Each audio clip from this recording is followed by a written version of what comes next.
Welcome channel. দেখো আজকের এই ক্লাসে আরও কিছু গুরুত্বপূর্ণ বাংলা বাক্য যেগুলো খুব সহজে আমরা ইংলিশে ট্রান্সলেট করবো। দেখো এখানে বাক্যগুলো কি আছে। আমি ঘুমের অভাবে ক্লান্ত, জলের অভাবে ফুল শুকিয়ে গেছে, অভিজ্ঞতার অভাবে তিনি ব্যবসায় ব্যর্থ হয়েছেন, এটা সম্মানের অভাব।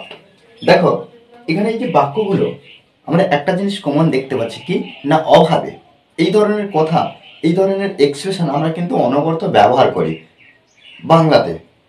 এখানে আমাদের কি করতে হবে না, ইংলিশে এই এক্সপ্রেশনগুলো ব্যবহার করতে হবে, লিখতে হবে, আমাদেরকে প্র্যাকটিস করতে হবে, আমাদেরকে শিখতে হবে। দেখো এখানে অভাবে, যখন আমরা এই অভাবে এই বিষয়টা দেখব তখন আমরা কি করব না, ল্যাক অফ এটা ব্যবহার করব। ল্যাক অফ, ল্যাক অফ অর্থাৎ অভাবে।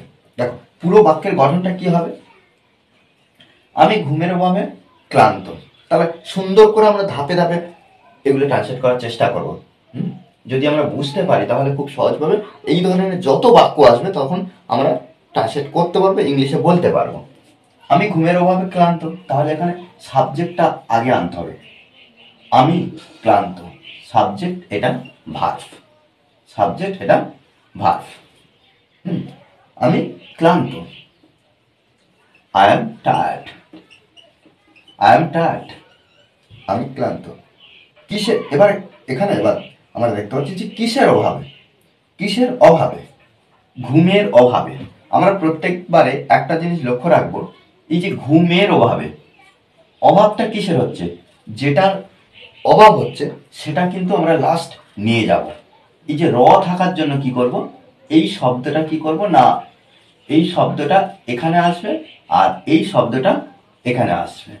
কিভাবে আসবে না, এই যে I am tired, tired, I am tired, আমি ক্লান্ত, আমি হই ক্লান্ত, আই এম টায়ার্ড, আমি হই ক্লান্ত, এবং কি ঘুমের অভাবে। ফ্রম, ফ্রম মানে কি, ফ্রম মানে থেকে বোঝাচ্ছে, তাহলে এখানে কি হবে, from lack of sleep, from lack of sleep অর্থাৎ কি না, আমি ঘুমের অভাবে ক্লান্ত। এই যে অভাব থেকে আমরা কিন্তু ইংলিশে যেটা ব্যবহার করছি, ইংলিশে যে এক্সপ্রেশনটা ব্যবহার করছি বাংলার ক্ষেত্রে সেই একই ধরনের এক্সপ্রেশন ব্যবহার করছি না। এখানে যেমন কি বলছি যে আই এম টায়ার্ড, আমি ক্লান্ত, অর্থাৎ ঘুমের অভাব থেকে, কিন্তু বাংলাতে সেটা বলছি না, জাস্ট ঘুমের অভাবে। তাহলে এখানে আমরা একটা ব্যবহার করছি প্রিপোজিশন ফ্রম। জলের অভাবে ফুল শুকিয়ে গেছে, একইভাবে আমরা কি করব না, সাবজেক্ট কোনটা, এই যে ফুল, দ্য ফ্লাওয়ার, দ্য ফ্লাওয়ার, ফুল শুকিয়ে গেছে, শুকিয়ে গেছে, এই যে শুকিয়ে গেছে, শুকিয়ে গেছে পাস্ট টেন্স, আমরা এখানে কি করব না, শুকিয়ে গেছে এটাকে পাস্ট টেন্সে করে দেবো এই ভার্বটা, উইদার, উইদার, উইদার মানে শুকিয়ে যাওয়া, অর্থাৎ যেহেতু ইডি যুক্ত করলাম পাস্ট টেন্সে, আমরা কি করলাম না, এই যে শুকিয়ে গেছে এর জন্য দ্য ফ্লাওয়ার উইদার, ফুল শুকিয়ে গেছে।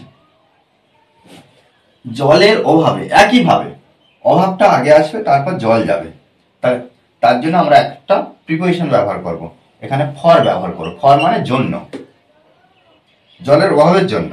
এইভাবে কিন্তু আমরা ইংলিশে এক্সপ্রেশন করতে পারি। তাহলে ফর ল্যাক অফ ওয়াটার, ওকে। অভিজ্ঞতার অভাবে তিনি ব্যবসায় ব্যর্থ হয়েছেন, তাহলে এখানে সাবজেক্ট তিনি, তিনি, আর ভার্ব হিসেবে আমরা দেখব ব্যর্থ, ব্যর্থ হওয়া, তাহলে হয়েছেন তিনি, হি ফেল্ট, মানে ফেল্ট মানে ব্যর্থ হওয়া, হি ফেল্ট তিনি ব্যর্থ হয়েছেন, হি ফেল্ট তিনি ব্যর্থ হয়েছেন। কিসে ব্যর্থ হয়েছে, ব্যবসায়, business, in business, in business. তাহলে কি ব্যবসায় ব্যর্থ হয়েছেন। আচ্ছা এবারে মেন বিষয়ে আসি, অভিজ্ঞতার অভাবে, অভিজ্ঞতার অভাবে, তাহলে আমরা এখানে তাহলে জন্য ব্যবহার করছি, ওই জন্য ফর ব্যবহার করব। ফর ল্যাক অফ কিসে? অভিজ্ঞতা, experience.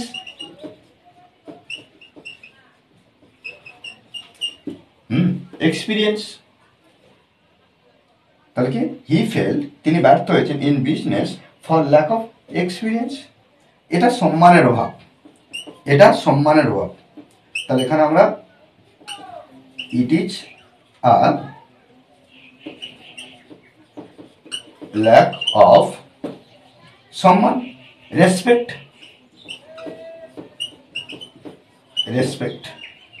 It is a lack of respect.